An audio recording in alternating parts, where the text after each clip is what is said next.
I started Pact Podcasting because I believe you should never shut up.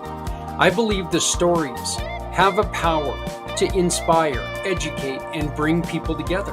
Whether it's business owners, nonprofit leaders, or individuals making a difference, everyone has a story worth sharing. I wanted to create a platform where these voices could be heard, where we could spotlight the impact people are making and encourage others to get involved.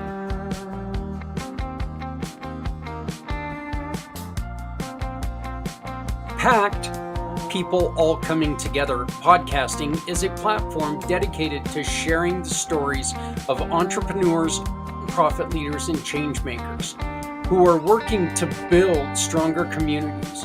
Through in-depth conversations, we highlight their journeys, challenges, and success, helping to connect people with causes, ideas, and businesses that truly make a difference.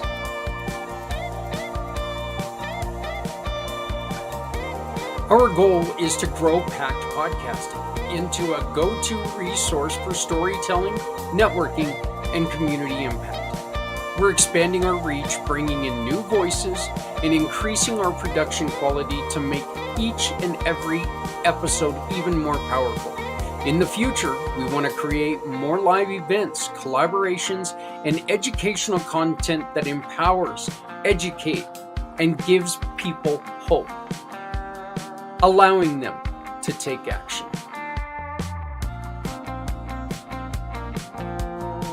One of the best ways to make a difference is by sharing stories that matter. You can support Pact Podcasting by listening, donating, sharing episodes, or even joining the conversation as a guest. Every story we tell has the potential to inspire someone to take action, start a business, support a nonprofit, or simply help a neighbor. Together, we can create a ripple effect of positive change. Whoever said ignorance is bliss never ran a business. Did you know the vast majority of businesses don't make their products accessible to people with disabilities? And did you know that the collective buying power of people with disabilities is over $2 trillion? And if you're a business owner, you need to know how to make your business accessible so you're not leaving this money on the table. I want to tell you about my family partners at Real Life Access, who can help you connect with this underserved market. Real Life Access clients experience three amazing things. First, a reputation for accessibility that brings customers to your door. Second, a freedom of worry about legal consequences from not being ADA compliant. And third, increased revenue. Real Life Access team members offer common sense accessibility solutions which won't break your budget. These are business people who understand the challenges faced by all small businesses. They are also people with disabilities who know what it takes to be accessible. Check out their courses, coaching packages, and so much more at reallifeaccess.com. You'll be glad you did. What if one small act could change a life? What if your everyday purchases could support a cause?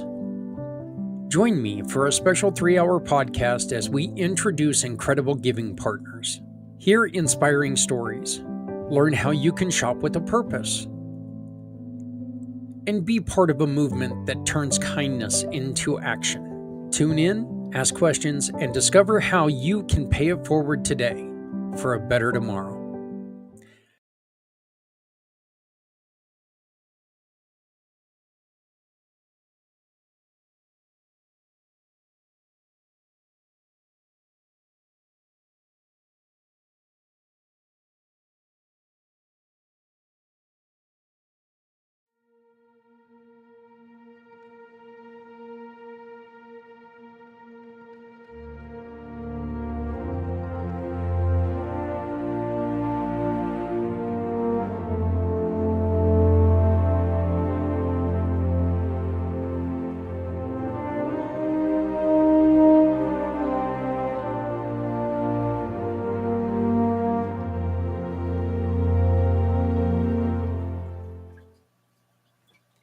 It is St. Patrick's Day. I'm showing my green right there. Welcome to Footprints Forward, everyone. Hey, we had a family networking, our family networking event for March last week. And I want to get our show started today with that family networking event because, and you'll notice this when we bring Joel up as well.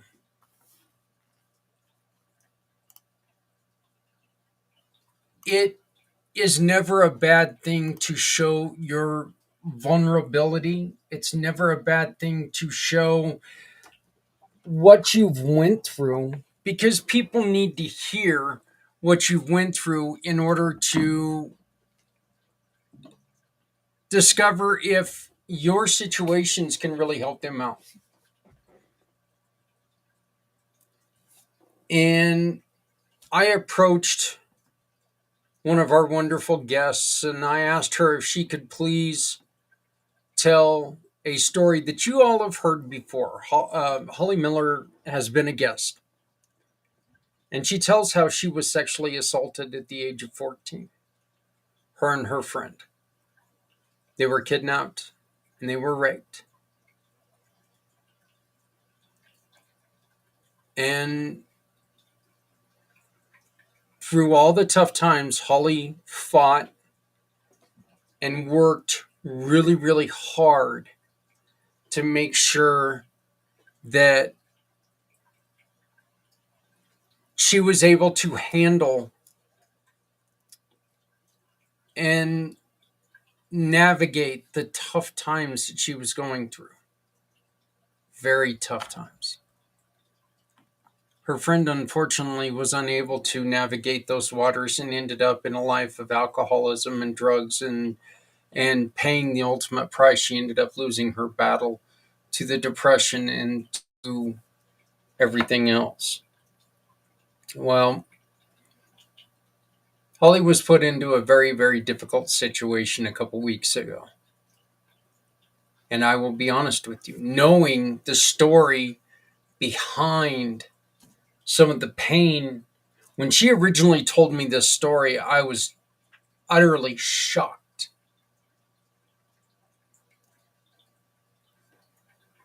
But she's going to share that story with us now after we do our introductions. And the story that she tells, ladies and gentlemen, is something that if you ever have a question on what is strength, we here at Community Pay It Forward, the PAC channel, family networking, community dare to care, we are thrilled to introduce you to what true strength is. This is our family networking meeting from March. You can be involved by scanning this code. You scan this code, you say, you know what, I want to be there for April. I want to tell my story in April. I want to be part of this wonderful new networking environment. I want to take and bring my business up by telling our story. You scan this QR code, you join us where your story can be told without you being sold any goods. We don't allow people to sell you. And if you're there to sell you, I don't know what to tell you. Here I go, plain white wrapper. But if you want to join us, if you're looking for a job, if you have a job opening, if you run a nonprofit, if you run a business, and you just want to tell people about what you do, scan the QR code, fill out the information. I will send you a form. You can put everything, all your contact information into that form. And then when we reconvene on April 10th, you can be there with us from 6 p.m. East for Mountain Time. And you can be part of family networking. But again, Holly Miller really steals this event by telling a story on survival and telling an unexpected story around her own personal, what could have been a tragedy. Again, she was raped at the age of 14. It could be something that took her life or damaged her life, but she's worked really hard to not let it. So here we go. This is last month's family networking. Again, join us, join us, join us for April. But enjoy this video because there is so much good in this video by all of the members. So if you have any questions, please enter them into the chat. I will do my best to answer them. If I cannot answer them, I will connect you with the family networking partner and they can answer it for you. But hey, everybody, welcome to Family Networking. We've got a lighter joining today, partly because somebody forgot to send out the email. Yeah, you know. I'm going to fire that guy. Yeah, I'm sorry. I'm telling you, I'm going to fire that guy. My social networking guy is kind of a louse. He doesn't know what he's doing, so he needs to be canned immediately. But we do have joining us today for the first time in the family networking meeting. But a lot of you who have followed the PAC channels know this man. Dennis, I'd like to give you an opportunity to introduce yourself. I don't think you've ever met Holly, and not sure if you've ever met Santa. Oh yes, I know Santa. I have. In fact, Santa participates in a number of other networking events that we are both involved with. So yes, my name is Dennis Schroeder. I live just north of Nashville, Tennessee, in a little town called White House. I am a 24-year veteran. Spent my time in the Army as a medical service corps officer, retired a long time ago. Brent, thank you for bringing up the book. This is the first book that was published by the nonprofit that I started almost 6 years ago called the Price of Freedom Foundation. What we do is we research, we select, we preserve, and we tell complete life stories of those who died on military service to our nation. The book you're holding up there, Zach, is our first publication. It is the story of Machinist Mate First Class Alfonso Ostel Amos, who served in the U.S. Navy. He was born in the Philippines. He served in the Philippine Army prior to joining the U.S. Navy. He served as a machinist mate in the Navy for 18 and a half years and was lost at sea in October of 1998. This is the story of that man and his family. And we had the great opportunity to present that book to his family and to those that helped us in putting this together on the deck of the USS Midway in San Diego last August, which was a ship that he was twice assigned to when it was active and he was around. So this is the sort of thing that we do to honor their memories, to keep their memories alive, to keep them from falling into the dustbin of history, and to honor those families. And so we have 6 other stories that we're working on, but the need is so much larger than all of this. So that's what motivates me, and it's what drives me to work at gigs so I can earn the money that can be poured back into this. Since we don't have, we have no corporate sponsors, we have no monthly donors. I've done a fantastically terrible job at marketing that, and so yeah, I need to fire myself. Well, I know that you are, however, one of our mission partners, and hopefully Yes. with the new app, that'll be something that you'll be able to take and utilize, as we all will be able to. Dennis, our question of today is, what is a lesson that you have learned that can help others? Gosh, I've been around this planet here for 68 years. There's a lot like that, but I guess what I would say is that there are transitions that everybody goes through in life, And too many times I saw in myself and others that I'm close to that we get locked into this mindset of this is how things need to be. This is who I am.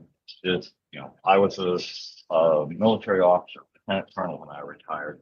And so I was locked into this sort of mindset of this is what it means to be. And then when you're not wearing the uniform anymore and people aren't excited about offering you a job, then that really challenges us. And it put me into a tailspin. But there are lots of other things that can cause this sort of thing. Somebody suffering a financial crisis that was not of their making.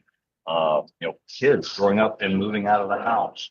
It all causes us to question our identity. And so what I would say is that the advice is you are more than what you do.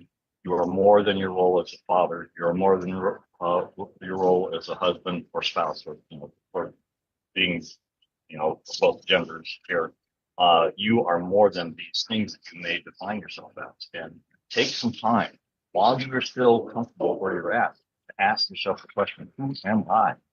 Who am I? So that when that transition, when that crisis, when that upsetting thing happens in your life, and it will happen at some point, that you are not tossed into that pit of depression that so many of us have experienced. And that goes back to what we started with, Zach, about talking about giving people a reason to go on and to choose something other than suicide. Yeah. Well, I think that's fantastic. I appreciate you joining us. Stick around as long as you can. And I do appreciate it. I did just want to mention, and I don't think I've done a terrible job at mentioning this, is that we don't have to register every time. I don't want to do that to you. In the chat is the copy of the Google Doc. I just put it in there. If you ask for the permission to be the editor in there, I'll accept it. And that way you can make any additions to your profile that you would like. But we want people to have that profile that they can go to. So if they hear you when we play this live on the PAC channels, they can take and say, I heard that Dennis or I heard Holly talk. How do I get a hold of her? It'll have all your information in there. We want to make sure that people can get a hold of you. And of course, with the networking, you've got a limited amount of time when you can talk, but we want to make sure that people have all the access Appreciate that that. we can offer to them. So please go on there. There's also a video in there where I try to explain how you can take and copy and paste the information we need and go about filling it out real quick to where it's not a royal pain in the butt. Got it. I will Even though it's a definitely Google do Doc, that. so it's a royal pain in the butt, but still. Yeah. So, Holly, you want I'll to go definitely next? do that when we're finished. Yes, I'd love to hear about that. Sounds good. Well, it's awesome. I get to meet a new person, Dennis. My name is Holly Miller, and what you were just saying really spoke to me. What I do for a living is I use neuroscience and quantum physics to help people reset the subconscious programs of their brain. So just in regards to what you were just saying, that we're not just a spouse, that we're not just our job, that we're not just our past trauma. It's so true. What you're really saying, if I can be so brazen as to paraphrase what I heard you say, was that that's just noise of the world telling you what you are. When you're in the military, I grew up in a military home. My mom was in the Air Force. My dad was Marine, always Marine apparently. Hoorah, right? That was the program, right? I was a military brat. I lived in a very dictatorship household, and had all of the different types of programs that we have based on our own personal stuff. And society, I'm a woman. I'm the only woman on here. So I'll just tell you what society tells me. They tell me that I'm a white woman, that I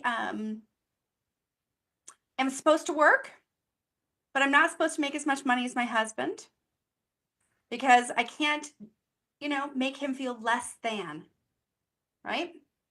I should be the one taking care of the kids. I should be the one taking care of the household and running it. And my husband should be the disciplinarian. That's society telling me how I'm supposed to behave. I'm supposed to be pretty, but I can't be too pretty because I don't want to make other women uncomfortable. I need to be skinny, but I can't be too skinny because I don't want to look anorexic. That's not too good. All of these different programs, and we all have them. You as somebody from the military, Zach is somebody from a traumatic motorcycle accident. Mr. Z in his world of internet, he's supposed to know everything. He's the go-to guy, right? Papa John, he's got this persona as well that everybody has expectations of. But the truth is, that's a bunch of crap. It's a load of crap. None of that stuff matters because who you are at your core is nothing to do with any of your past, and it has nothing to do with who you identify as or what your job may be. We are that person who were when we were 4 years old and carefree before the world started to tell us who we were. And that's what I help people get back to, is to that 4-year-old kid with 0 programs and no conditioned responses on how to behave. And we're just authentically who we are. It's really fun to be able to do that. So I loved what you said. And Holly, I just sent you a message. I wanted to ask you privately before I tried to ask it out loud. You don't mind? Holly, you went through something very, very, very traumatic when you were a young girl, a teenager.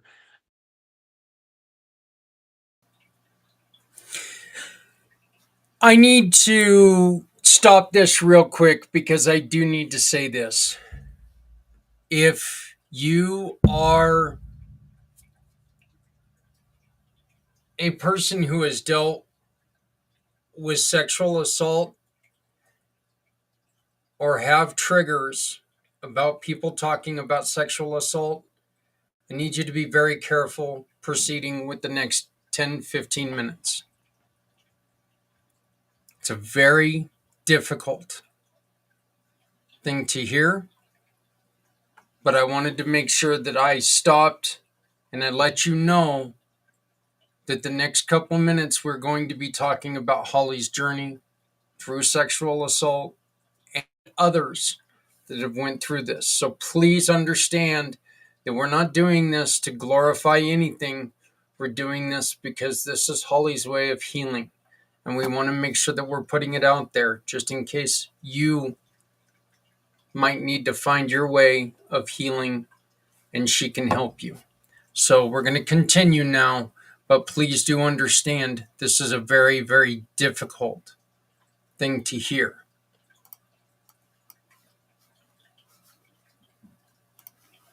And you had, and when you told this story the other day, it damn near had me in tears because I'm not sure how many of us would have been able to have the conversation that you had. Can you please tell us about this conversation?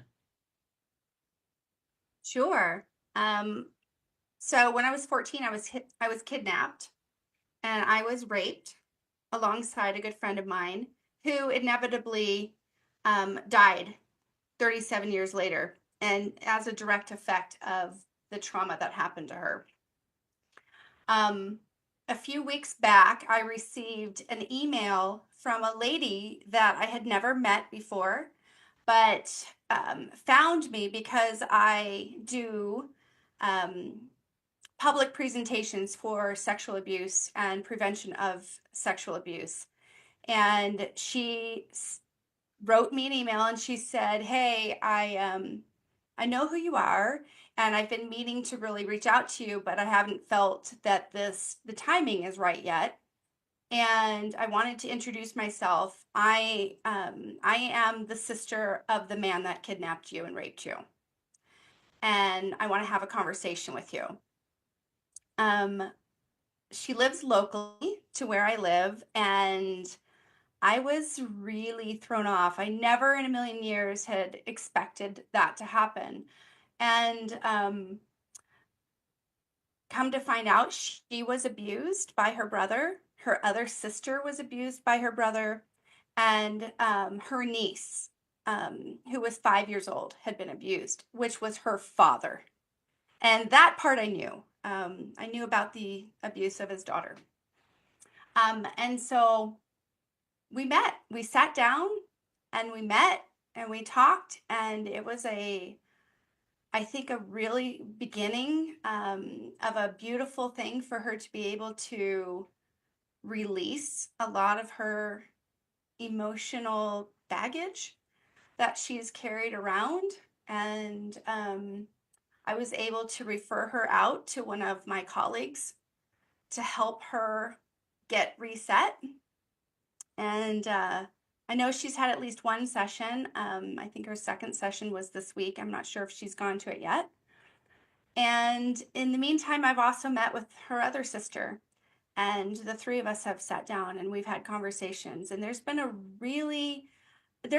lot of dots connected that I didn't even know were disconnected, and a lot of answers to a lot of questions that I didn't even know I had. And I know that they have felt the same. And the next step is me meeting his daughter, and she's close to 40. I have to look at the math. She's 14 years younger than I am, and I'm almost 54. So yes. No, she's actually not 14 40. years younger. She's 9 years younger than I am. So she's in her 40s.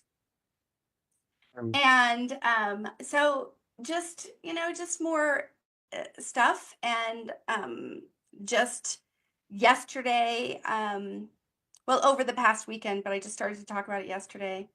I have an idea of talking to all these women and co-writing a book from each of our different perspectives of the same person. Hmm. Oh, I wonder who gave you that idea. Zach, I'm going to tell you right now, everybody has talked to me about writing a book. Yeah. Oh, I But don't doubt it. never has the idea of co-authoring Have you introduced been her in to my head. Anissa, Zach? What's that? Have you introduced her to Anissa?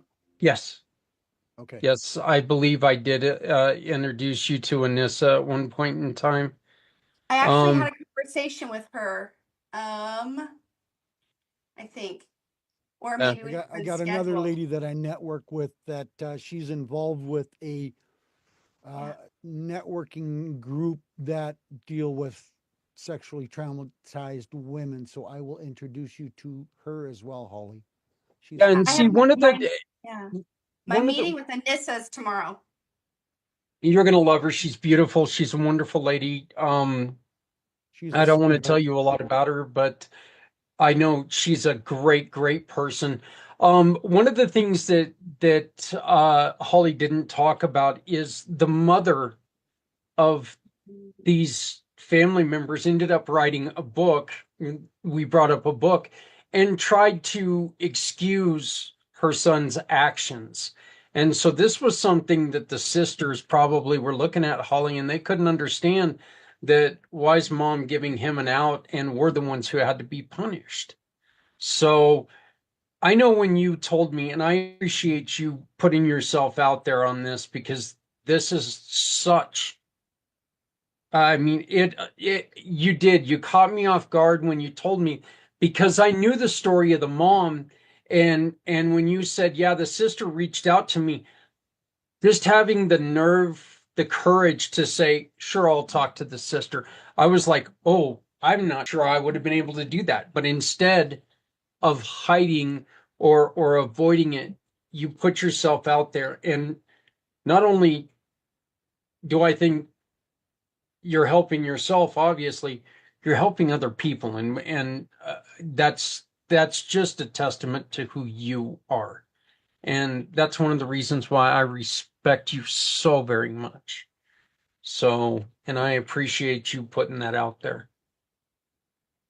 You know what, Zach, to quote you, something like, if we keep our mouths shut, we're hurting everybody. Something along those lines, right? What's your quote? If you're not Yeah, helping somebody, you're hurting everybody. yep. And we never shut up. And that has really stuck with me, Zach, ever since you said that. It was just never to shut up. And I'm just going to keep talking until somebody hears me, until the right Absolutely. person Good for hears you. me. Yeah. We're not friends on LinkedIn, Holly. Um, Zach, can you give us an Yeah, introduction? yeah, I'll do my best to introduce you guys, Papa, but I'll also send an email to you two directly so you guys can so you two can get into conversations. Welcome, Kurt. How you doing, buddy? Absolutely wonderful. It's a great thirsty Thursday. I've been drinking lots. Have you? Yeah, you sound like you're drunk. So, Yeah, drunk on that H2O. oh, there That's you strong stuff right there. Yeah, yeah. So, hey, Papa, why don't you go on ahead and give us your introduction and then oh, Holly, first off, what is a lesson that you have learned and that can help others? It's to never shut up, Zach. There you go. I love it. I've heard that Was that before. a 2 foot kick or just a 1 foot kick, Yeah. Holly? Because Hey, he deserved that one. yeah. It's hey, God gifted me with three very large things, a big butt, a big gut, and a big mouth, and I'm going to use them all to try to spread good words. So, There you go. Awesome. Hey, most of you guys, I've done this a couple times, and Zach does wonderful. And you did an awesome job a couple weeks ago, buddy, with your 22 hours. Except you didn't respond to my last email that I sent you.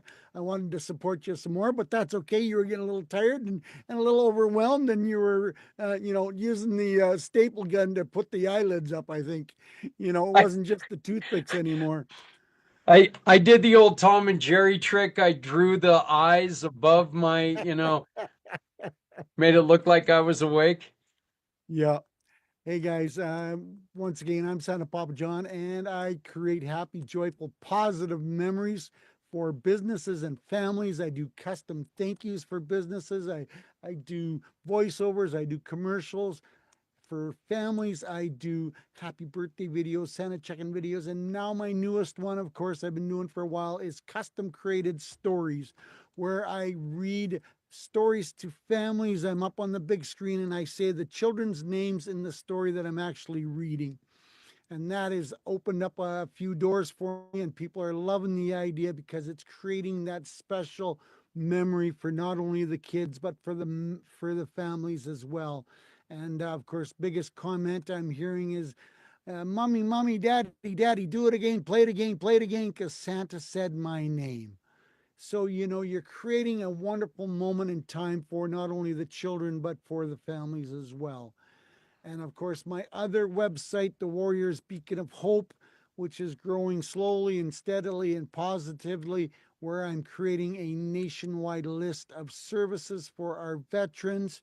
I'm creating a networking of the site also includes meetings, because we all know how important it is for the communication factor for our veterans to continue on.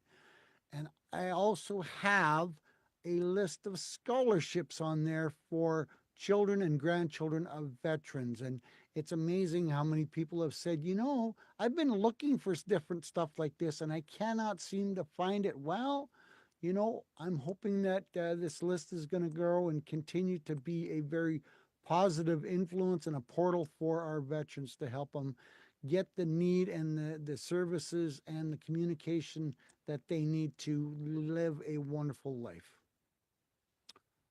That's me. Well, Papa, what is a lesson you have learned that can help others? always be willing to help others as well. Don't close your doors to uh, different reasons that are not a good enough reason to close a door on somebody. Holly's opened her mind and her eyes and her memories to many different people. And just because she went through a bad influence, we have to take our own personal bad influences, our bad actions, and turn them into positives. Because if you don't, it's going to chew you up and eat you out and spit you out. But Holly, I'm also all on a board of directors for a Canadian national nonprofit that does mental addiction, alcohol addiction, and drug addiction recovery. So I am well aware, and my ex was a drug and alcohol counselor. So I know some of those stories. I know some of the points, and we can't close the doors when people get down and out. But I also understand the fact that you can't help them until they're willing to accept that Mm. they need help. And that is such a hard, traumatic point on someone watching, especially a loved one going down the rabbit hole and going, come on, I can help you if you're willing to accept the help. And it's so sad that many people get into that situation where they're not willing to accept it yet and they need to go further into that rabbit hole. And Holly, I've talked to many different women that have gone through what you have. In fact, my wife has gone through the same thing. And you have to keep talking and listening to you and seeing the look on your face. You can tell that it's painful to talk about it, but on the other hand, it's giving you a bright light that's leading you to so many new open doors. Don't ever stop talking about it. Never stop sharing about it, because there's too many morons in the world that do this to not only women, but they do it to men. And men are a harder nutshell to crack because they won't talk about it. So find the groups, find the people, because there's always people that are going to want to listen. Yeah. It's just, it never should have to happen to people. Unfortunately, it does, but regardless of who it is, and it's not going to be an easy story to start. No, I know Holly, you had mentioned once before that you didn't come out right away, and there was a lot of things that you started that you had to fight through. So again, if you've never heard Holly's story, please have a meeting with her. She's a wonderful person. If you know somebody who needs her help, and go to the listed form, get her information. If you need me to get a hold of her for you, please just reach out to me. If you've got somebody who needs that help and needs somebody to talk to, let us know. Holly's here. She's going to talk to you. She's a resource. She can't make everything better, but she can tell you a whole hell of a lot of things that can help you. So, not help you get over it, but get through it.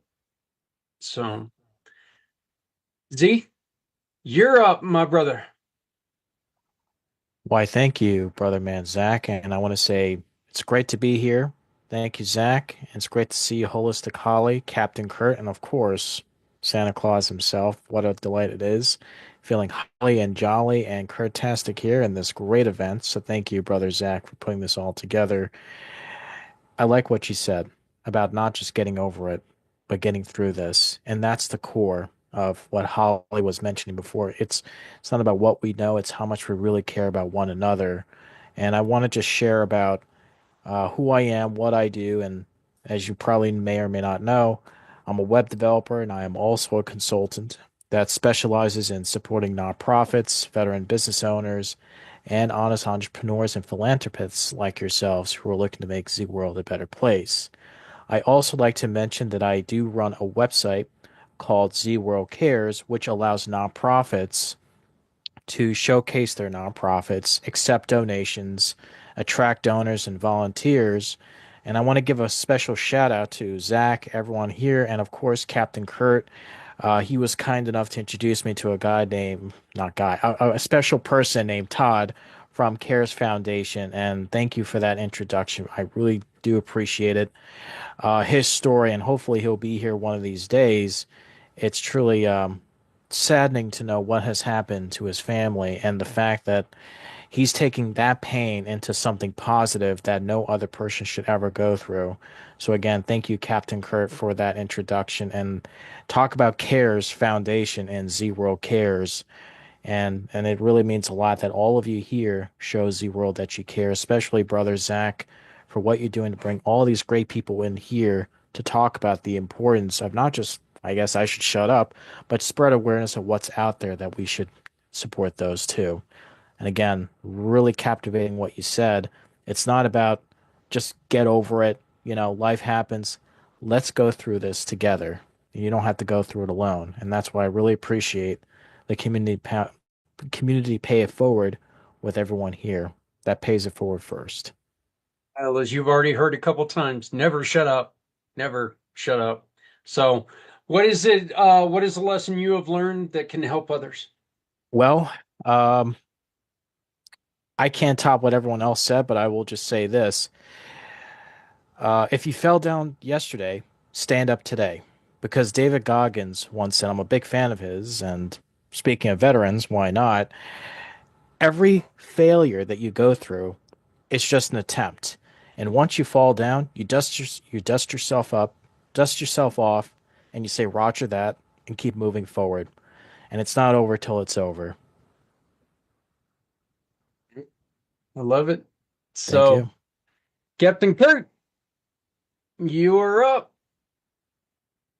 Thank you. So yeah, I enjoy being an ambassador with Project iHeart, combating veteran suicide by spreading hope to veterans. And, we're enjoying a lot of partnerships. I've been really attending to being U.S. chair of the Impactful Veterans Network with Spirit of the Game and helping in coordinations with People for a New America and the Veterans Committee with that group and Veterans First Initiative, which was organizing for May 3rd, but the announcement is they felt they need another month. So we're looking at a telethon now, June 7th. So the first Saturday in June, we're moving that to. Um, you know, so just enjoying a lot of work and finding a lot of agreement across the country and people even outside of the country working with us on serving U.S. vets and veterans all around the world. And I really got to this place really just having a devotion for Americans with disabilities, and then it became people with disabilities all around the world. So it becomes an all and out social justice movement and helping people attend to marginalized populations, forgotten populations, the idea of out of sight, out of mind. So it's a huge marketing endeavor. So this whole business of live streaming and podcasting and social media, it's a real deal. And to jump right into the question about, what I've learned that helps other. I mean, first of all, I'm observing that the answer is in the question.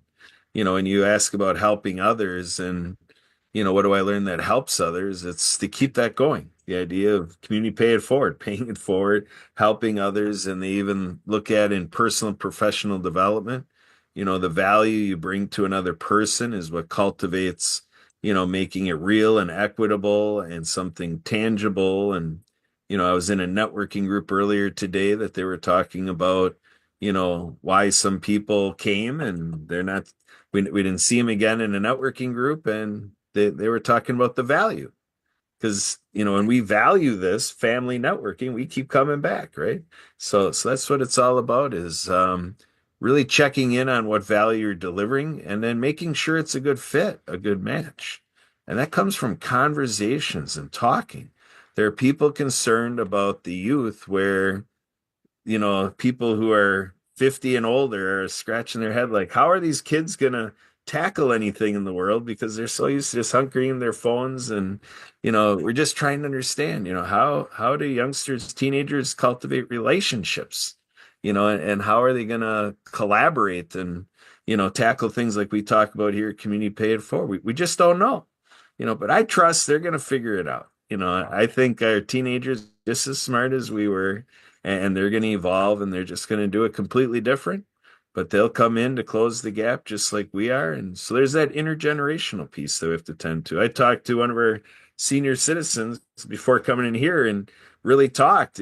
We talked for like about an hour, 20 minutes. We really got, came together. We're planning on meeting at a restaurant, 10 miles down the road from me. And we're going to do a lot of stuff here in Milwaukee. And so that intergenerational opportunity and thinking about the demographics that you hang with, and pick some folks out there that you don't typically hang with and get to hanging with them. That's what I did 10 years ago. I didn't hang around with people with disabilities that much until I started to really want to water ski with them. And then I built those relationships. And I'm like, whoa, why don't I do that more at my church? Why don't I do that more in the nonprofits? Why don't I do that more as I'm doing personal professional development, when I'm being a citizen, when I'm doing business, when I'm having fun?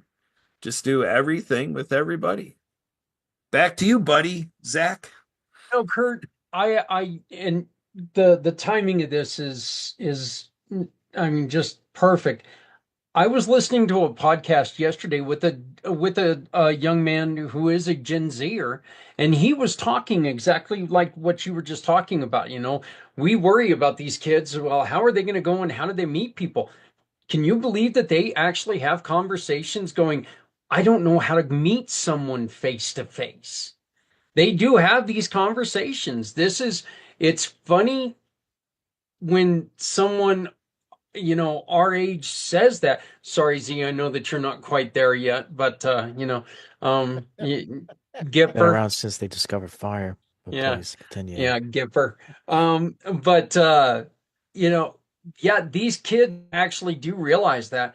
But it is funny because we do talk all the time about, well, how can we get these kids to work? These kids don't work today. The same damn thing they said about us. These kids don't.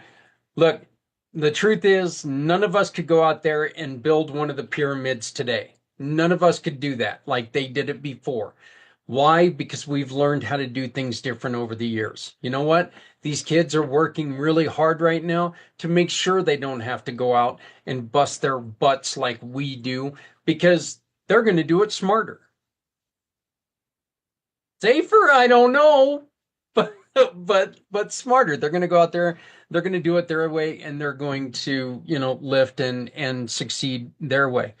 I do want to give Kurt all the credit in the world for introducing me to a wonderful day, which is the 28th of April, where he told me, "Did you know this was Global Pay It Forward Day?"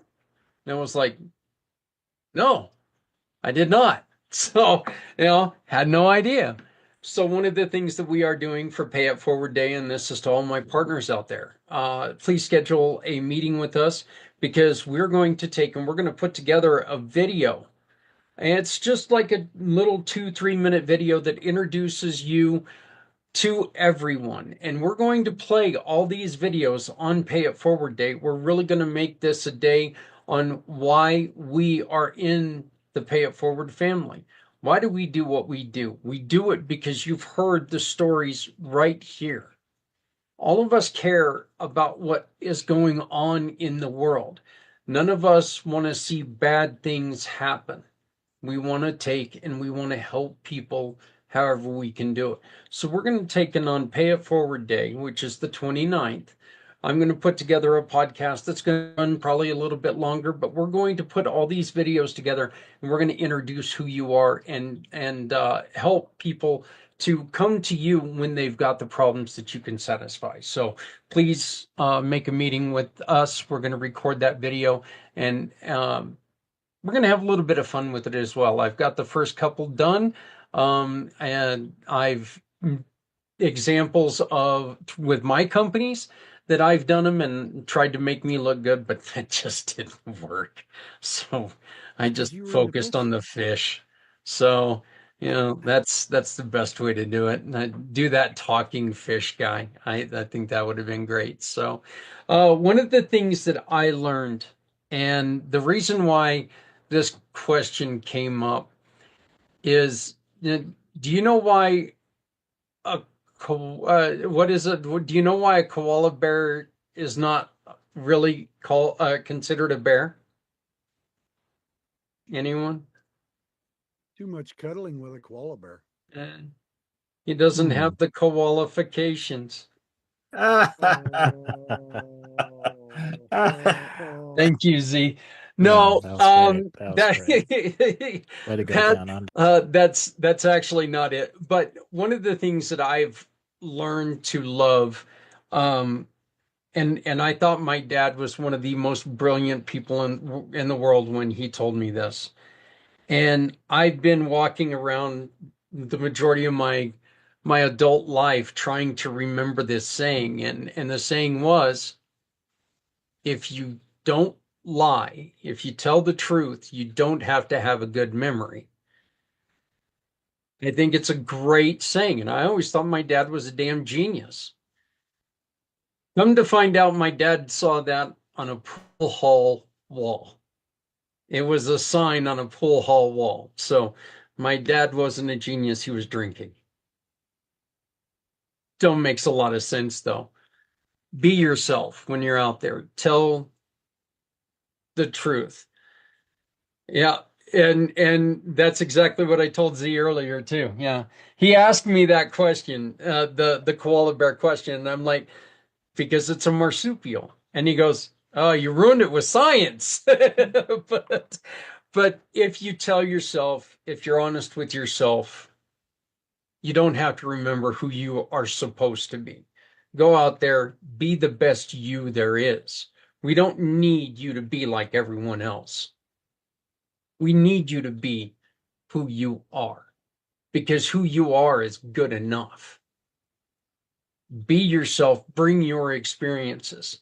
Again, you're seeing 5 people on the screen right now who are trying to use what we've learned throughout our lives to try to empower other people and lift other people.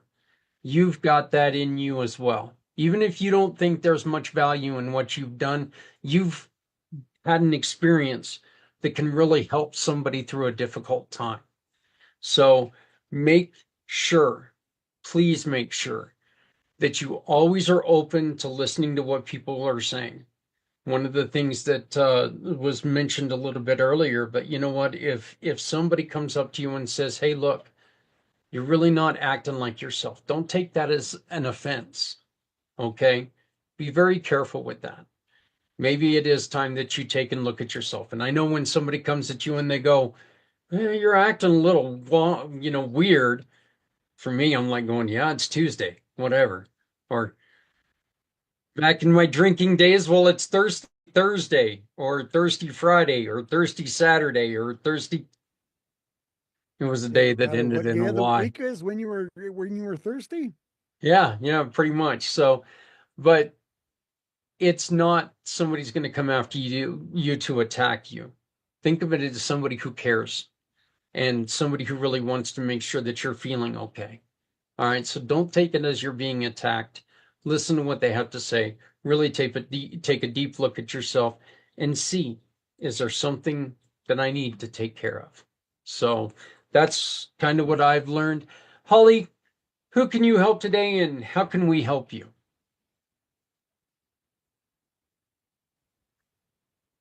Well, I think that there's not a human being alive that couldn't benefit from stopping the noise of the subconscious mind. So, just a matter of listening to your body and believing what your body tells you. So, if you have a physiological response to anything, whether it's a comment, a social media post, or somebody who cut you off in traffic, that's your cue to know that that is a program or a conditioned response that does not belong to you and it's available to be reset. So just understanding that you don't have to take ownership of that because it's not yours to own. And that's what I'd like for people to know. And I think that's it, Zach. Wow. Again, Holly, thank you so much for opening up.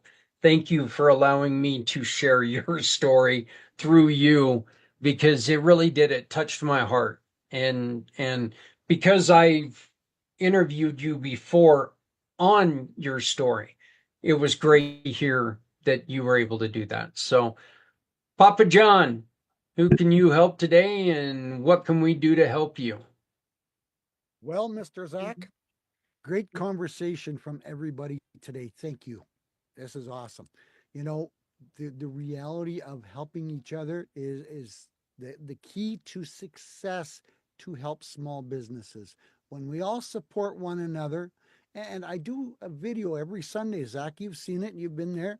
It's called Support Your Friend's Small Business Sunday, where I take a person or a friend that I know and quickly just make a little video and say, hey, who do you support today? It doesn't cost you a nickel, a dime, a quarter to support your friend's small business.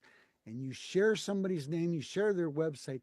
That's the biggest thing that we all do to each other. We all boost each other, we all support each other, we all help each other. And that's pretty well what I'm looking for is someone to spread the word that, hey, I'm a pretty cool Santa and I make some cool videos to support families and friends and businesses.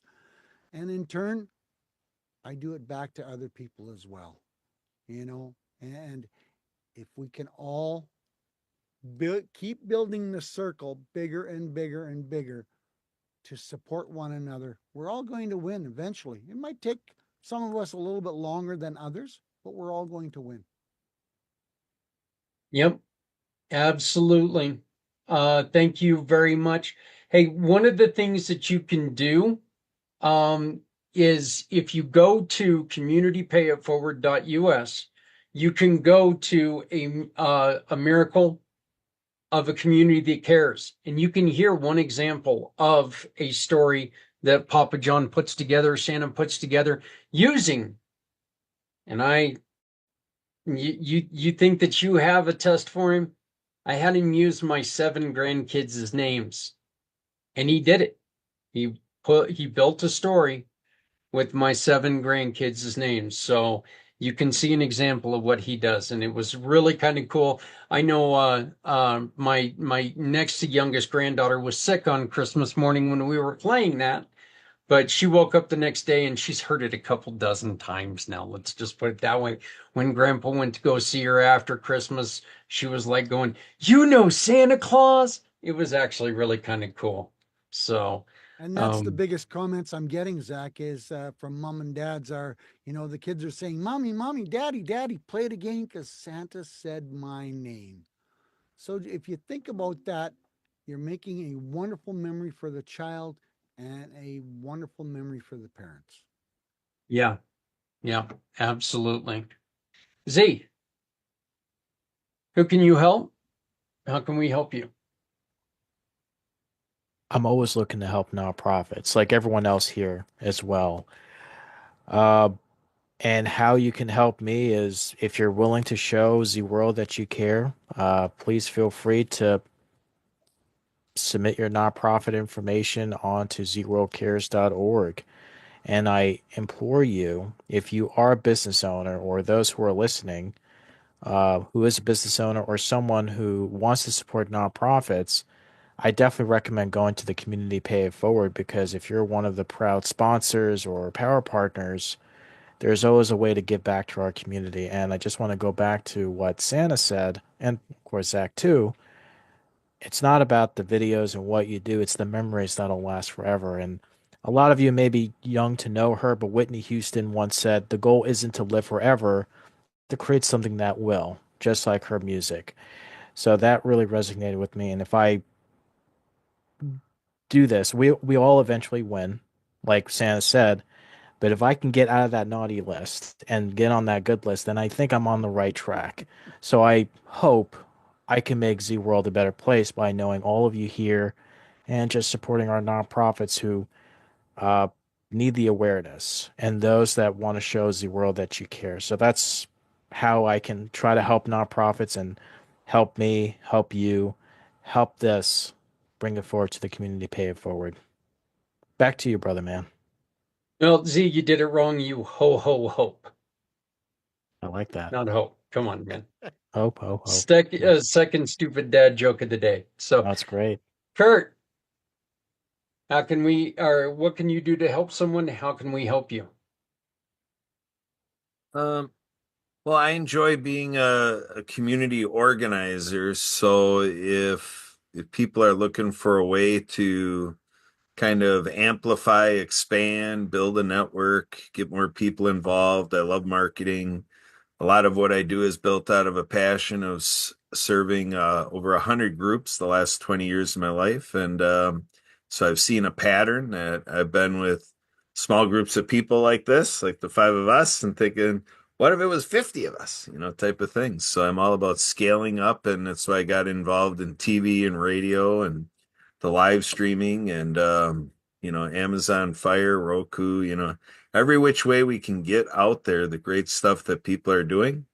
That's what I love to do. And in terms of, how people can help me is, I'm an ambassador with Project iHeart. We're always looking for, partners of any kind, ministry partners, resource partners, mission partners, any which way to help veterans. And um, we're running an event called Hope Stock, July 25th, 26th, 27th. And so anybody that can be a part of that, making it bigger and grander, would be greatly appreciated. And, we do podcasting like Zach does here. So if people are coming to Community Pay It Forward and getting all the attention that they want and they got an appetite beyond Pack Channel, Zach can help you get more exposure through what we do.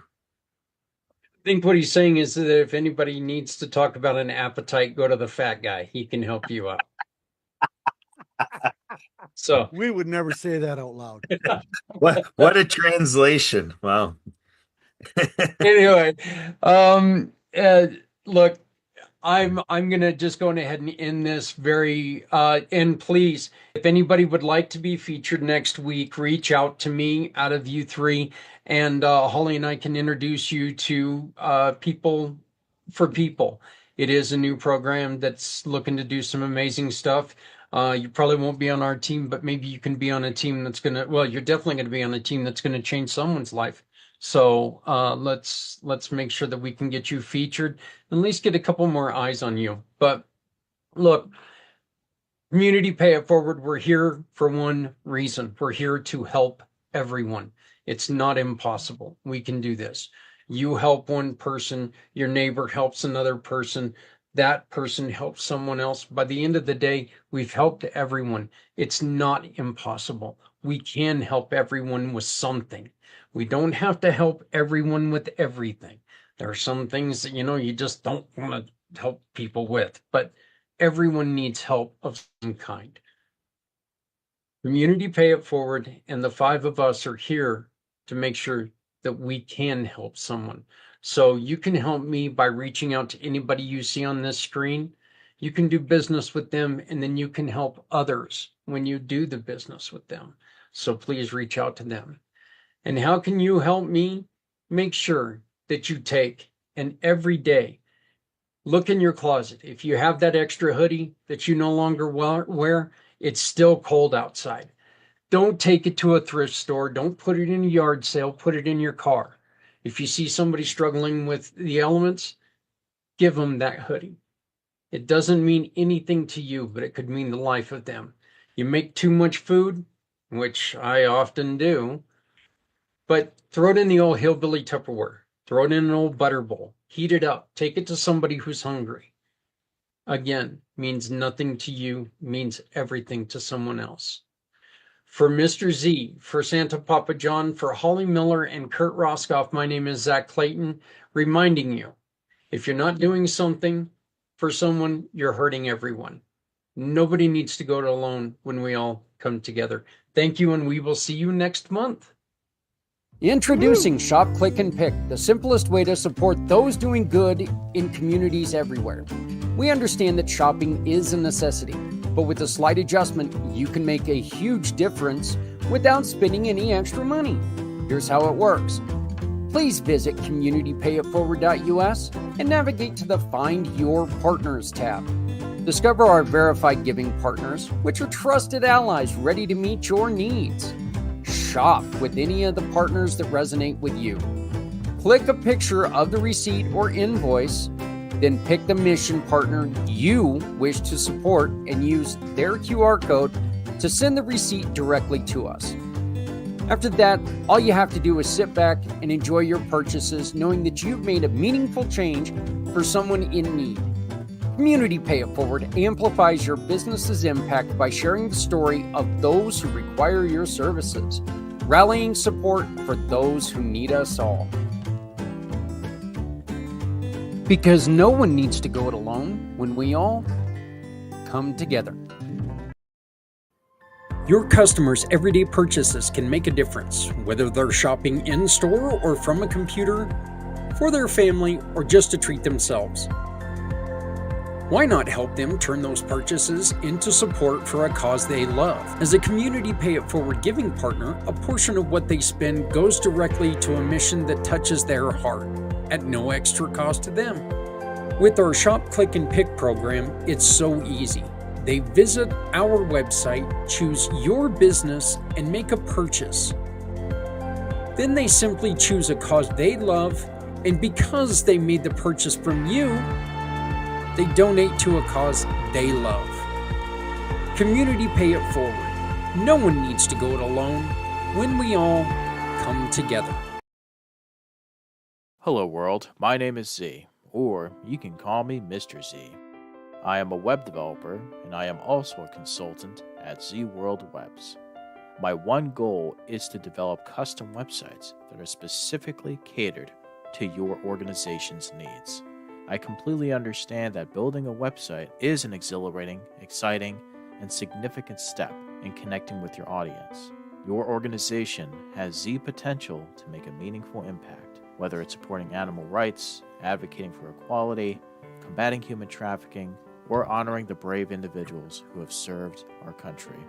Your mission is too important to be held back by the challenges a website can present, and I am here to ensure that your website works for you, not against you.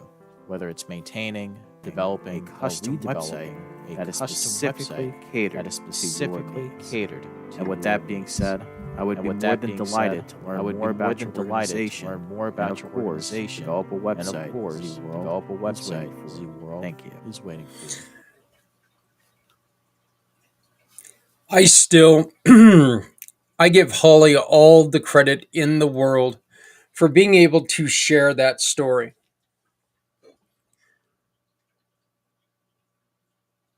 I also appreciate the efforts of Kurt and Santa and Z, because every story had something to it. And every single one of your stories has something to it. And that's the important part. That's the important part of what we're trying to do with family networking, with Community Pay It Forward, with Pack Channel, is we're trying to get these stories out there because these stories can really help take and move people forward. Stories that are being told out there right now are moving people backwards. Okay? There's a lot of people who, instead of looking for solutions, were just trying to find problems.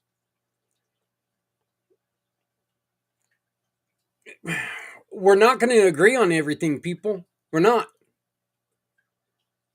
And I'll tell you right now, there are tons of things I'm not going to agree with.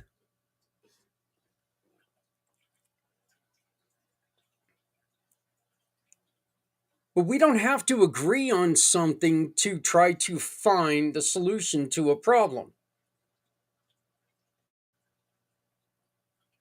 Again, one of the things that I love to say, compromise, okay? Compromise means, and I know this is annoying, but compromise means there's not a winner.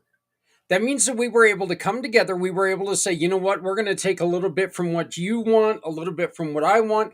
We're going to meet in the middle, and we're going to do something extraordinary. We're going to put our needs aside for the betterment of everything. And that is so much more important than me getting everything I want or you getting everything that you want. Well, right now, we've got a lot of people. And again, I am not talking about one side of anything. But there are a lot of people out there who are saying, well, this is what I want, and I'm not going to move off of it until I get everything that I want. To hell with you. That's not the way to go about this. This interview can be, there I go, hitting the microphone again. This next interview that I conducted with Joel, his monthly show, can be construed as a one-sided political thing, okay? And I need to tell you this, where there is a lot of talk when it comes to Mr. Trump and Mr. Musk, because these are two guys that they're not ashamed of being out there, being front and center, and it's my way or the highway, chump. That's, look, you can love them all you want, but you can't argue with that fact. They see it as my way or highway. And let's put it this way, okay? Yesterday, Donald Trump comes out and talks about winning his own golf tournament when there's videos of him kick putting, and it's like a 3 kick putt instead of just a 1 kick putt, and then shanking a shot sideways. He didn't win his own damn golf tournament, unless, of course, he was the only one playing. Or everyone else golfs worse than I do. I don't see many people golfing worse than I do. I suck. I love the sport, but God, I suck. Being truthful, being honest, being open, this is a better way to go. Compromise. How do we make sure that we utilize our knowledge, utilize our opinions, utilize who we are to strengthen everybody? That's the main point of this conversation. It's not about he's a bad person, they're bad people, they're there. That's not the purpose of this. This is more along the lines of this is what we need to do as people to make sure that we don't slip into this dangerous zone.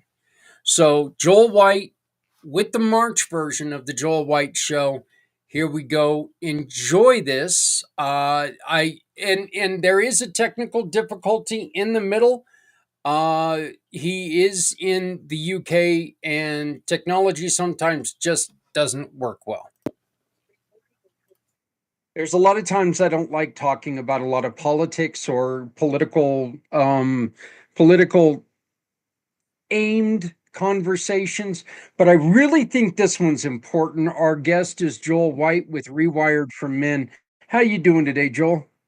I'm all right, sir. Yeah, it's quite a reasonable evening across the water, as they say, across the pond. So Yeah, the sun's out, but we'll see what tomorrow brings. It might not last. So you know what's funny, Joel? It was 70 plus degrees yesterday, beautiful, sunshiny, wonderful weather here in Colorado. Right now it's 40 degrees and just raining like crazy. So, you know, the old statement in every state that I've lived in, if you don't like the weather, wait a minute. So, you know, that's just kind of the way it is here in the States. Like I was mentioning before, we don't like delving too far into politics. I don't believe that your political belief is who you are. I think that your political belief is part of what you believe. I don't think anybody's got it all right, and I don't think anybody's got it all wrong.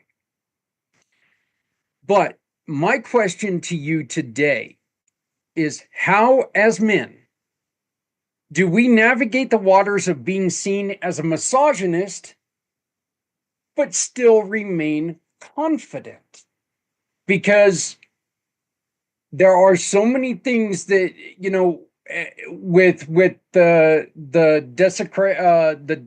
disintegration, basically, of DEI and all this other things. I still don't think there's a lot of men who just want to go out there and go, women need to be in the kitchen, and those that are out there, shut up, you're wrong. Women should have rights too. Okay, so, and if that pisses you off, I'm sorry. I am sorry. But it is hard sometimes to I had this question, or I had this conversation with a really good friend of mine, Sabrina Morris. Love her. Okay. And my question to her is okay, DEI, I can understand why it was in place a little bit, but if you are not a racist or a sexist individual, you should hire the best person available. Mm. And I think that if we would take that extra step as business owners and we would say, this is why I chose this person over you. If next time a job opens up, if this is what you get, it would give you an extra, it would give you a step ahead of everyone else. So I think that if we took away DEI, it's not a terrible thing as long as we were open to hiring everyone and we could explain to people, I didn't hire this person because he was a white male. I hired this person because ...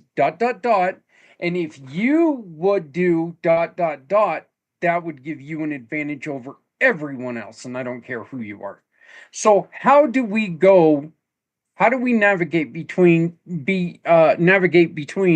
misogyny and confidence? I think for me, because we were reflecting on that before, being confident is being assured of yourself, being confident within yourself. But, there's that phrase, quiet confidence, where a person just has that sort of thing to them where you don't have to be rah, rah, rah, and out there and, shouty, shouty. You can just kind of tell.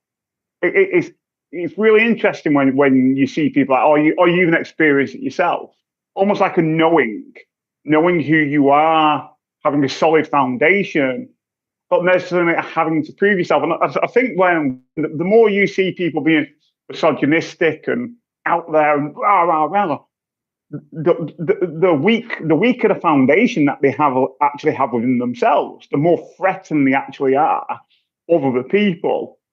And a lot of the work I do is around unconscious beliefs, what's going on in the background.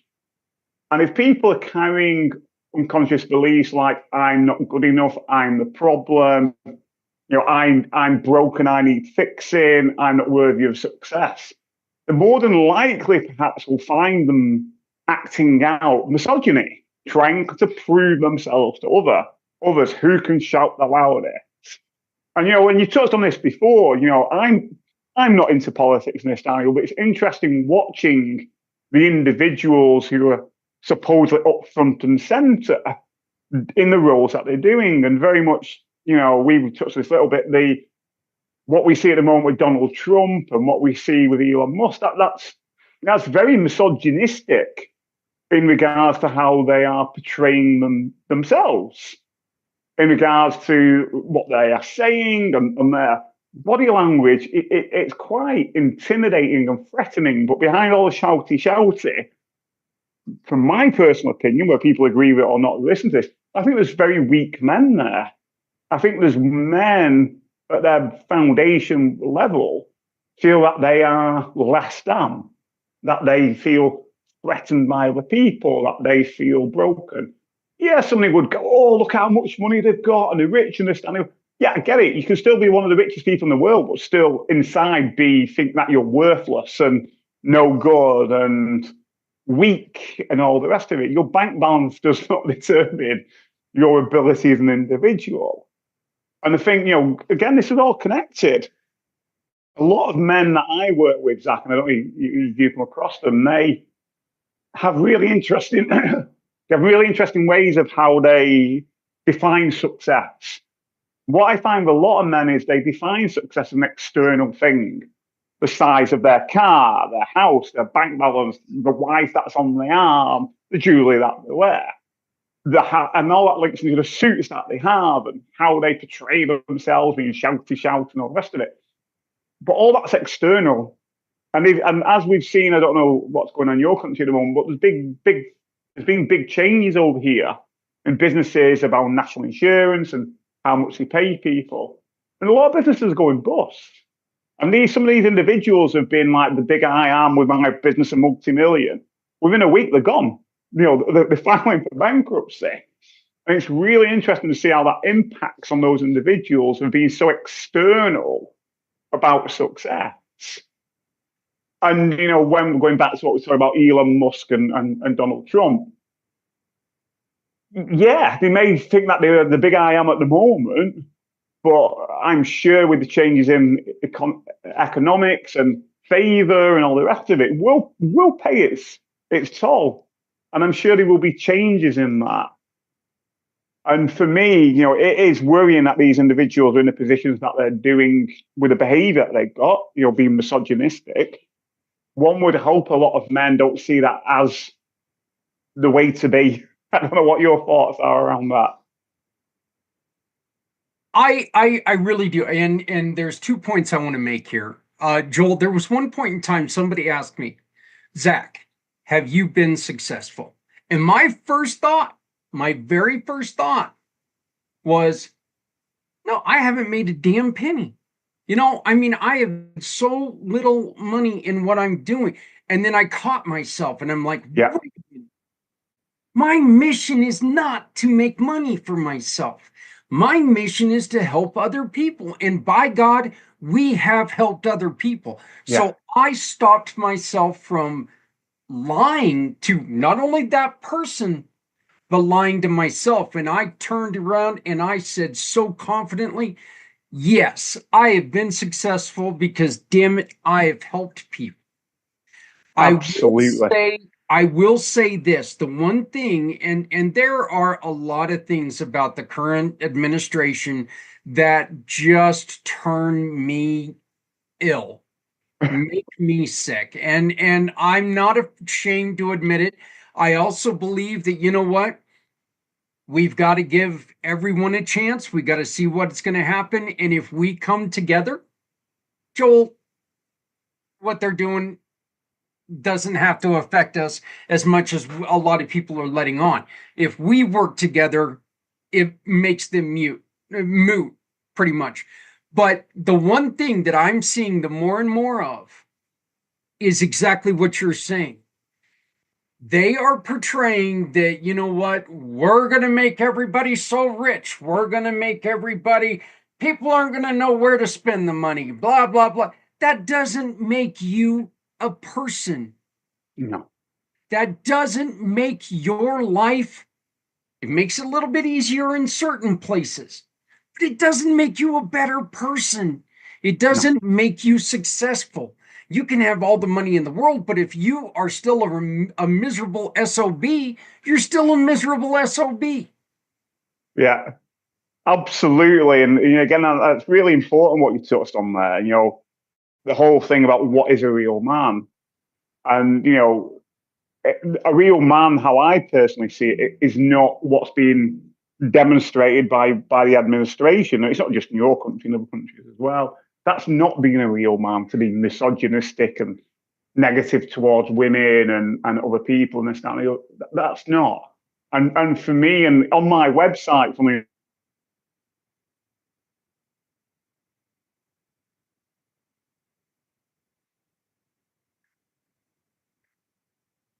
Seems like we lost Joel for just a moment. And hopefully we're going to be getting him back here real quickly. But I did just want to, go on ahead and say, look, the truth is that, and I'll bring this up with Joel again when we're able to get back with him.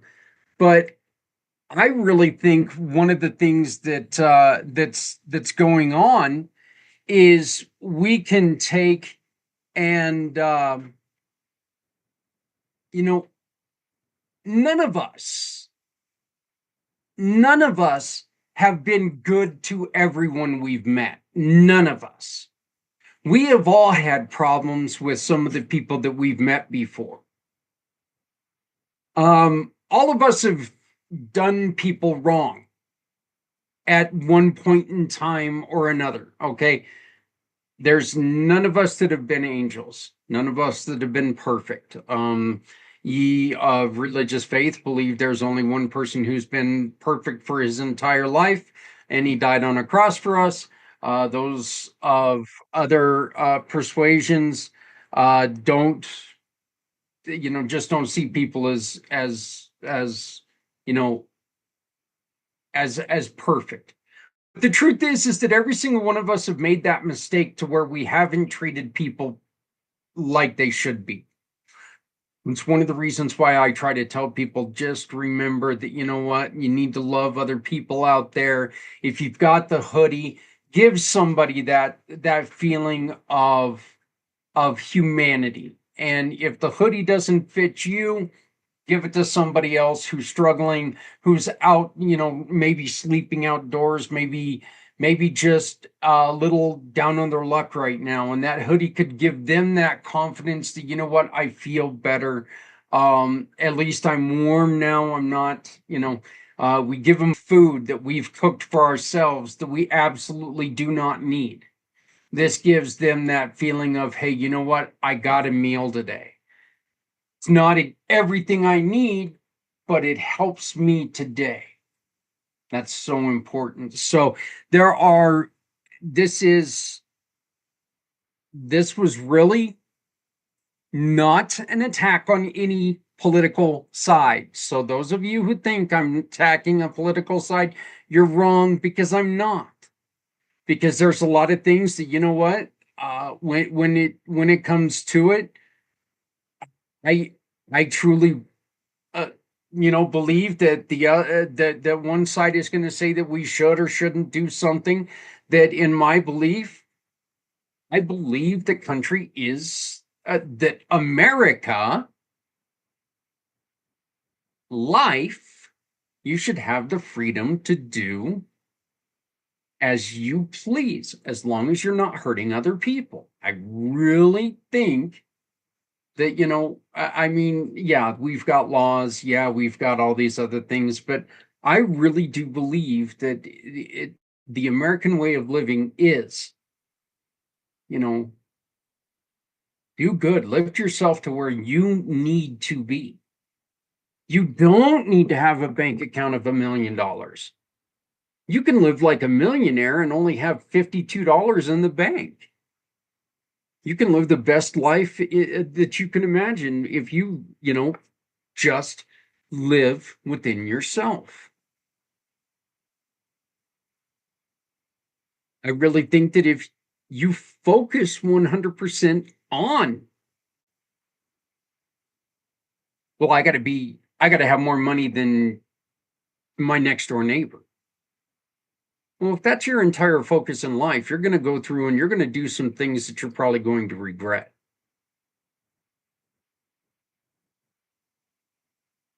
When your focus really could be, you know what? What I need to do is I need to see how I can help my neighbor, and we can live together, and we can lift each other, and we can do great things together. So I really, really believe, personally, deep down inside, this is an important question. We would love to get your comments. We'd love to get your questions. Please feel free to reach out to us at Zach, Z-A-K, at communitypayitforward.us. Zach, Z-A-K, at communitypayitforward.us. It looks like we're getting Joel back. Hopefully, things are coming back on board. But as I've said before, this is a very important question. So Zach, Z-A-K, at communitypayitforward.us. We really want to hear your questions. Joel, going ahead and continue where you were at, please. Yeah, sorry about Zach and the people watching. Technology decided to do its own thing with the internet. Yep. So thank you for covering that bit, Zach. I'm sure you did well with it. What I was saying is this whole thing about a real man and how opposite is actually to what misogyny is and the old big I am man of the past. And it's like, for me, a real man is someone who's willing to be authentic, to be, God forbid, vulnerable, to be open. And it's like I had a session today with an individual and he broke down in tears.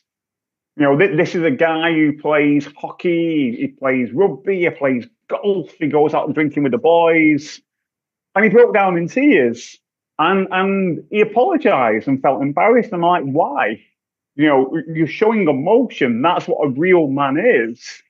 You're being authentic with yourself. That's that whole process, what we are talking about earlier on, about that quiet confidence in knowing yourself and having a strong foundation and being okay with crying, you know, letting that emotion out is really, really important.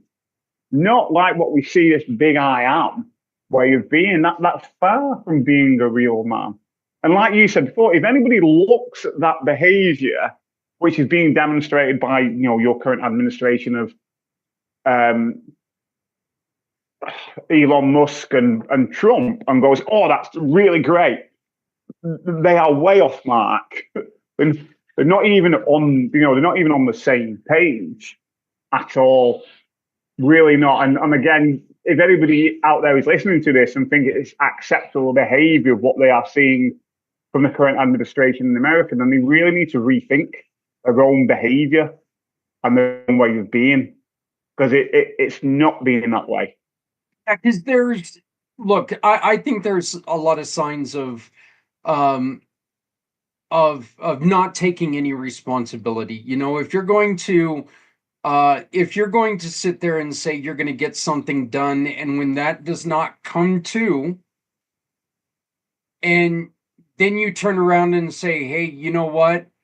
It's someone else's fault. It's not my fault. Maybe a better way to look at that is going, you know what? We're in deep. We're working on it. I know I said this. Maybe what we need to do, or what we need to do, is ask for a little bit of extra time to see how we can dig into this. Not turn around and blame somebody else. You know, if you want to say, if you want to come out and say, I'm going to change this, I'm going to do this, here's my timeline that I need, and I'm going to do it, and I'm going to do it right. But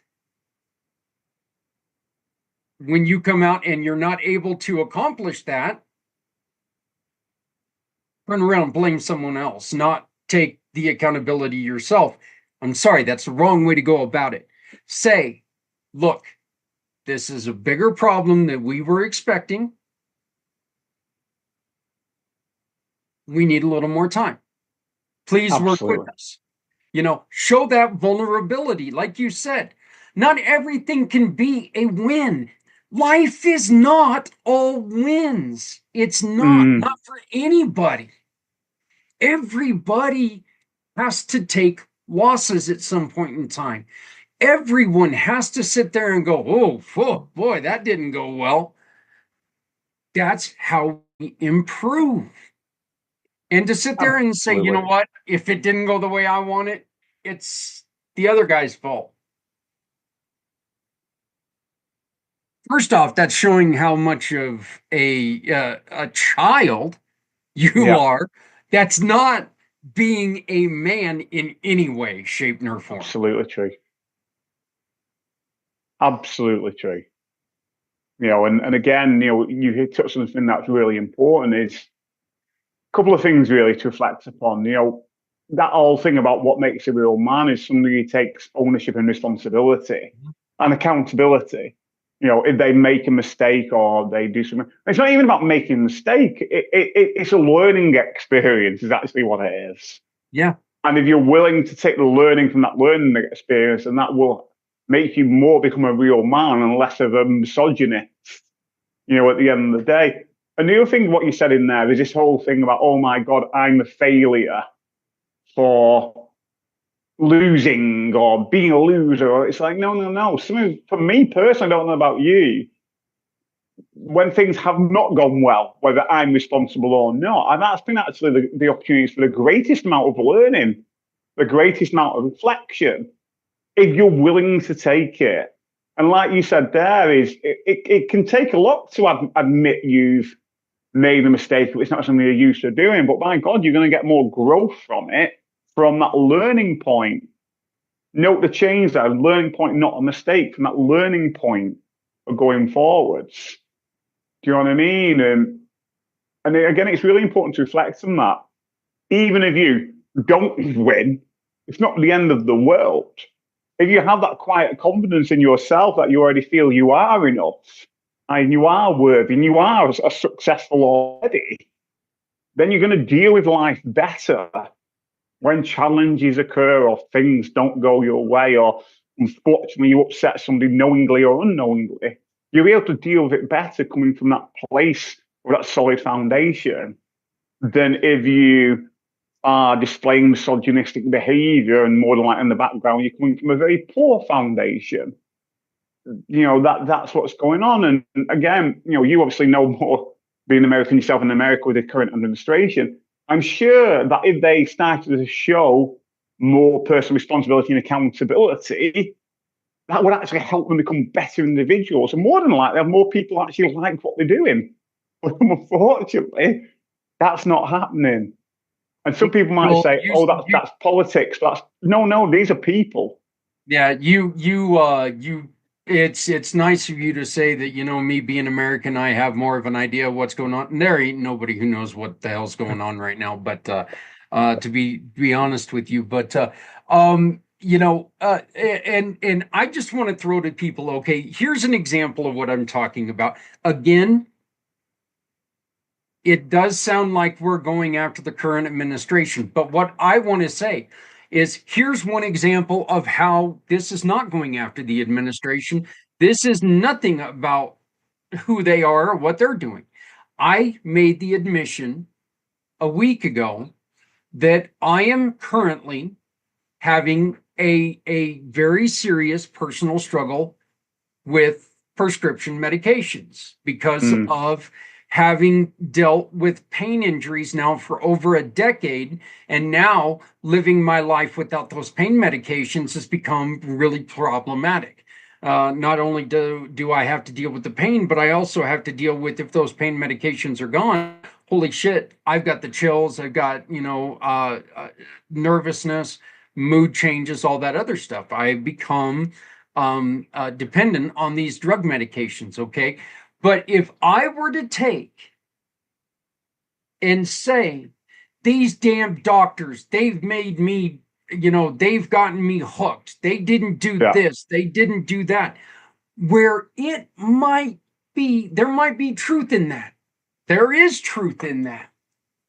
But those doctors were not the ones shoving the pills down my gullet. I have to take the responsibility that this struggle that I'm going through right now, it's on my fat ass. That's not on anybody else. That's on me. I need to take the action to wean myself to find a solution to my problem. And I will never be able to find my way clear of what I'm dealing with until I can admit I have at least as much blame, if not more, than anyone else. I have to do this, right, Joel? Absolutely. And what you've clearly demonstrated there is what a real man is, Zach. And hats off to you. And I mean that. That's what a real man is. And just picking up on something you said earlier, which is again clear, it's not that we are picking on the administration and using them as a negative example, but it's clear in what people can see on the TV in regards to what we're relating it to and talking about. And part of that is making it so obvious for people to see, A, because of the nature of the positions that they're in, but B, on the nature of what we've been talking about, which is misogynistic behavior. It's a classic, it's a classic example of what we're talking about. It's plain and clear to see. And again, it's, it's something you can link into. I think what's really interesting is just to pick up on it, because again, people hear these words, but don't actually fully look into what they actually mean. I've just let's use a bit of a dictionary definition, and AI says misogynistic refers to hatred, contempt, or prejudice against women or girls, often manifesting as a form of sexism that maintains patriarchal social structures. And to some degree, if you look on the behavior of what you have seen by the administration, a lot of that is there in front of you to see. And I think that's, again, really important reflection point. This is not me and you singling out the government and saying blah, blah, blah. This is a clear example of what we're talking about right here, right now, and how it completely contrasts what it is to be a real man. And I think another thing just to pick up on, Zach, is what you were talking about right at the beginning. You use an acronym. I think you said DEI. What is that? What was that? What does that mean? That's the Department of Diversity, Equality. Just one second. Let me get this right. Is it inclusion? Is it? Yeah, diversity, equality, and inclusion, and it's actually DEIA because it's also accessibility. Yeah. So yeah. So again, we you're right. That's kind of what I thought it was. We have the same policy over here, and they are really important to have. But again, this kind of links into what we were referencing in our previous show that we were talking. We kind of touched on it a little bit to taste it in our previous show last month. The whole idea of how society has swung from toxic masculinity and perhaps too far over now into toxic femininity. To some degree, what I personally found is that we've gone in kind of talk from my own reference of in the UK, that we've gone from a very toxic way of looking at people who have disabilities or a different color or whatever it is, where we've now actually gone so far the other way, almost to what is positive discrimination, where people are frightened to have conversations. People are unsure about something. And if you're a bit unsure about something, you're not really sure how to voice it. And it can come across a bit clumsy. And when you try to do that, some people have then been targeted for being racist or discriminatory or whatever. And it's like, no, they just don't know. They just don't know how to voice it. They don't understand certain things. So we've almost gone from one extreme to the other. And like you said, I don't care if you're black, green, blue, purple, white, red spots. If you've got a job that you need somebody to do, you're after a specific skill set, aren't you? And I think, unfortunately, the society we live in, where people are so frightened about, oh my God, I've got to employ that black person, or that brown person, or that green person, or spotted person. I don't care. But that person might not actually be the right person for the job. And that's just going to be just detrimental to everybody, isn't it? Yeah. And I mean, you know what? We have gotten a lot better in a lot of cases when it does come to seeing people as equals. I mean, if you think about it, back in the days of, our ancestry, if somebody was born with a disability, they were left out to be eaten by wolves. But the truth is, you know what? I mean, you look at people who, hell, let's there's a form of autism with Elon Musk. He is autistic. Okay, guess what? He has been able to take and work with his quote unquote disability, and he's become one of the most successful financially men the most successful financially man in the world. So, for us to take and sit there and say, hey, look at this person, they've got this, they've got this struggle that they have to work with, they're useless. BS, man. That's throwing, that's crap. If we as business people, Joel, do not look at people who have difficulties or abilities that they have to work around, we cut off potential clients. Of course. So, one of the questions that I was going to ask you when when we unfortunately lost your connection is this. And this is a statement I made, and I'd like to hear your opinion on this. Yeah, go for it. And misogyny does fit into this, but there's also, classism and racism and everything Yes. else. We Isms. have looked at other people in our lives, every single one of us, it doesn't matter who it is. Every single one of us at some point in time has looked at somebody and downplayed who they are, and we have lifted ourselves above them.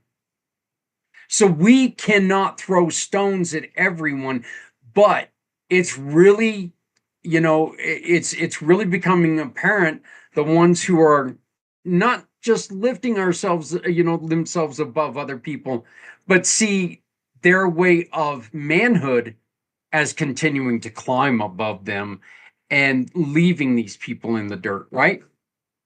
Yeah, and that also goes into what we're talking about. The more insecure you are at the foundational level, the more you are driven to prove yourself to yourself and other people.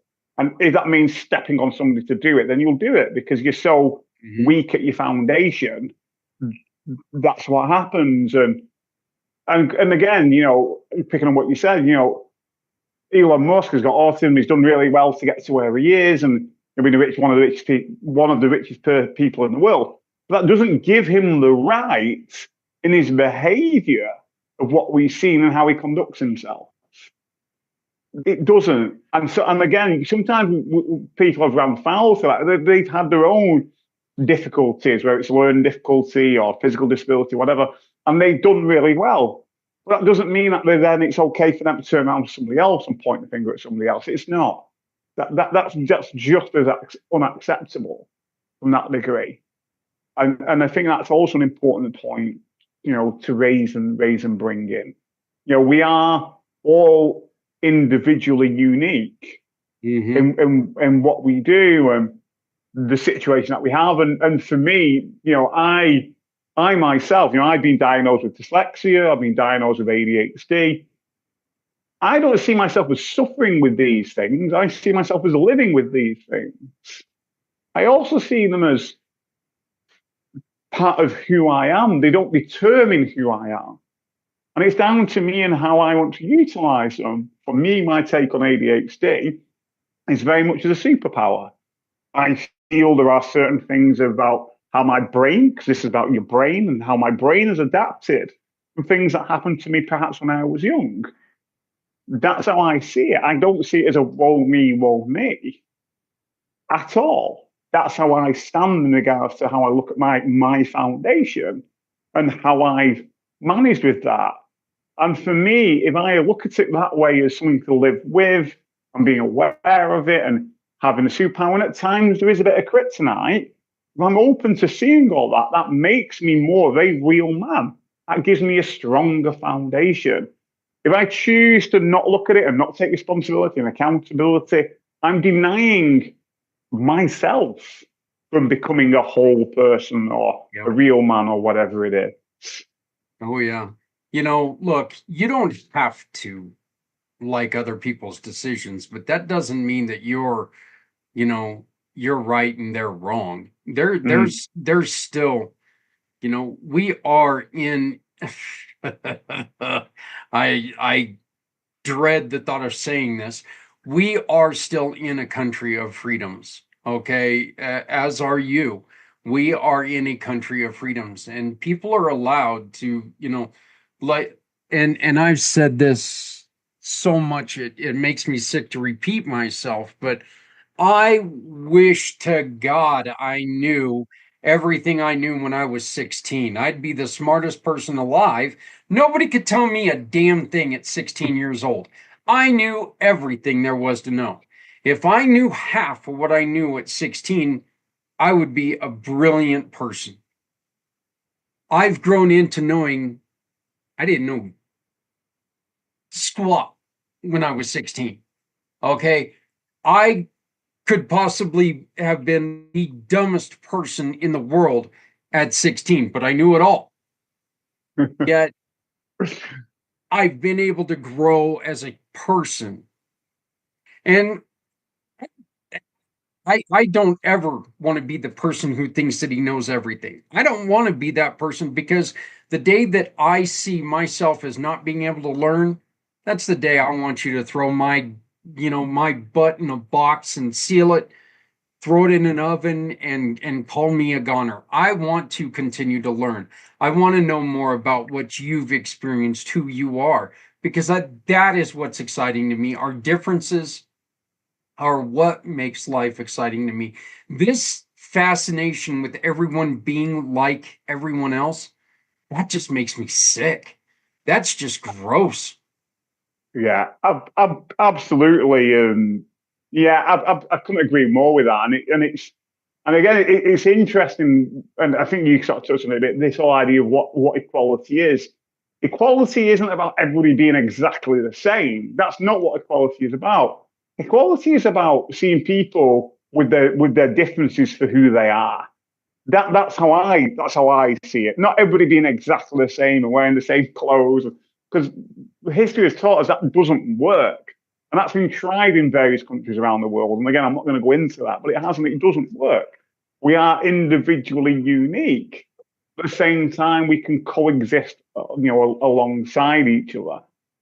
And again, something what always comes back to me, that, as far as I'm aware, in certain indigenous cultures in the world, particularly with men, they won't start leadership training until the man is at least 40 to 45 years old, because they believe as a man, you need that experience to make mistakes and get it vastly wrong. And by that point, you've got some lived experience to work with. And I feel part of that initiation, because that's what we're talking about, almost lacks in our society. And again, we kind of touched on this before in previous months, and today when we weren't filming that, a lot of those rites of passage, as it were, of initiation done in a respectful way, it doesn't seem to really exist anymore. Particularly in my society. Whereas I guess the people will say, "Oh, we do initiation." Yeah, that usually involves drugs and women and alcohol. That's not initiation to be a real man. That's not about real man at all. Do you know what I mean? We don't actually have these rites of passage anymore. And I think it's sadly lacks. I think if we had these traditions still, because it did happen in our cultures a long time ago, or if we actually integrated some of that from other cultures that do that around the world, I think you would see more real men with solider foundations and less misogynistic individuals as men. Don't get me wrong, you get women who are like that, but obviously we're here talking about that from a male perspective today. I think there would be a lot less, very much so.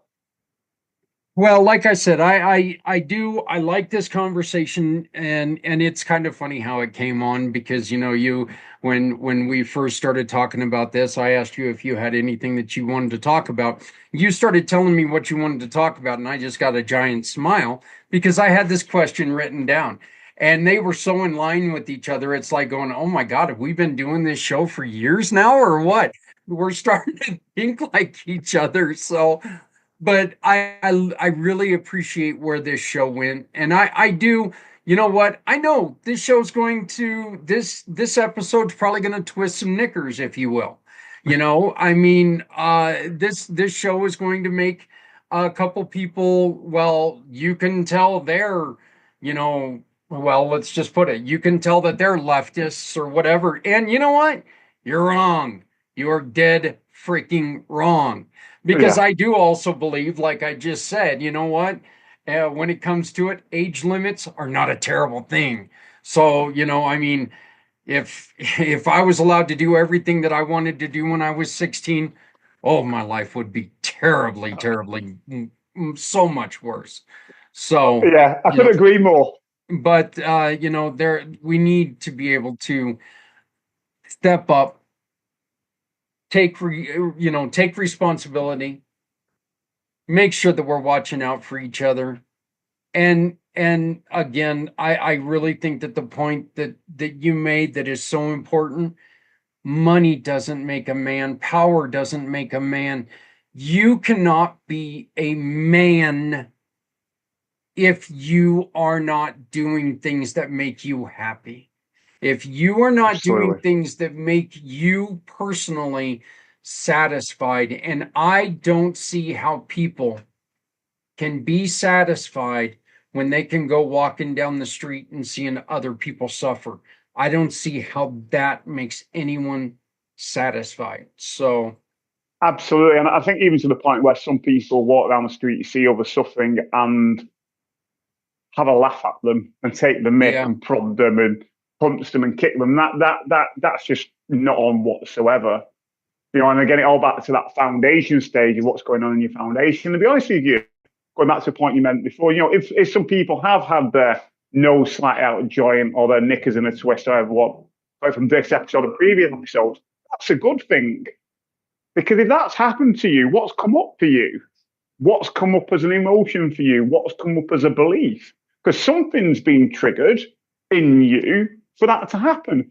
So perhaps be curious in your own emotion about why that's the case. And also, as we always say, Zach, towards the end of the show, if anybody's got any comments, questions, or concerns, hell, write in. You know, put them to yourself. They can contact you. They can contact me. Come on the show. We'll be more than likely happy to have you, whether you're good, bad, or ugly. Come along. yeah. So, You know what the truth is that we're not inviting you to come on the show to debate you. We want to come on. We would like you to come on the show so we could give you a voice, so we could understand yes, you. Because if there's something that you see that we're saying wrong, we want to find out what we're saying wrong. And yes, maybe what it is there's just a misunderstanding in the way that things were said. I said this during the 22-hour podcast, and I gave someone an exercise. I said, okay, I want you to say a sentence. Now, say that exact same sentence in a different pitch. And it's going to take two different meanings. We could yes, be saying the same thing, but because of the way we said it, you heard something completely different than what we were saying. So if you disagree with what we're saying, you are more than welcome to express an opinion by putting it in the chat or ask to come on the show. Ask to, absolutely, you know, we're not going to run away. We're not going to run away. absolutely. Okay. Our goal is to help you, others, Yeah, help couldn't everyone. agree more. So, Couldn't agree more. but As a final, go on after you, Zach. no, go please. I was just going to say, you know, as a final point, if people do want to know more about what I do and how I can help you to rewire those unconscious beliefs, those things that are holding you back, those side of things perhaps you're not too proud of, knowing that you are perhaps a bit too misogynistic as a man, please get in touch with me. You know, Rewired for Men does all the things at the bottom here in 1 month or less. And you've also got the QR code here. If you want a 30-minute chat, just scan that QR code. My diary will come up and we'll just have a chat. Virtual coffee, 30 minutes. That's the offer. Right there, scan that QR code and you can get a hold of Joel. You can always get a hold of me by using my card or call us 970-909-0751, 970-909-0751. Send me an email at Zach, Z-A-K, at communitypayitforward.us. Joel, another wonderful conversation. This, like I said, then, and again, just showing how much we're getting connected, which is almost scary. What I was going to ask, when you didn't want to interrupt me there was, how did people get a hold of you, Joel? So you did exactly what I was going to ask you to do. So I mean, this is getting a little weird. I'll tell you that. So, but Joel, thank you very much for participating. Thank you very much for being part of our program. I'm going to let you have the final words, and then we'll walk on out of here. Yeah, it's been a pleasure, Zach. Thank you so much. Always about the internet going down, but I'm sure you kept it going. If anything, what we're talking about today hopefully, if someone who watches this, you'll have a better understanding of what makes a real man, not a caveman misogynistic way of being. So yeah, thank you, Zach. It's been a pleasure. Thank you very much, Joel. We will talk to you again next month.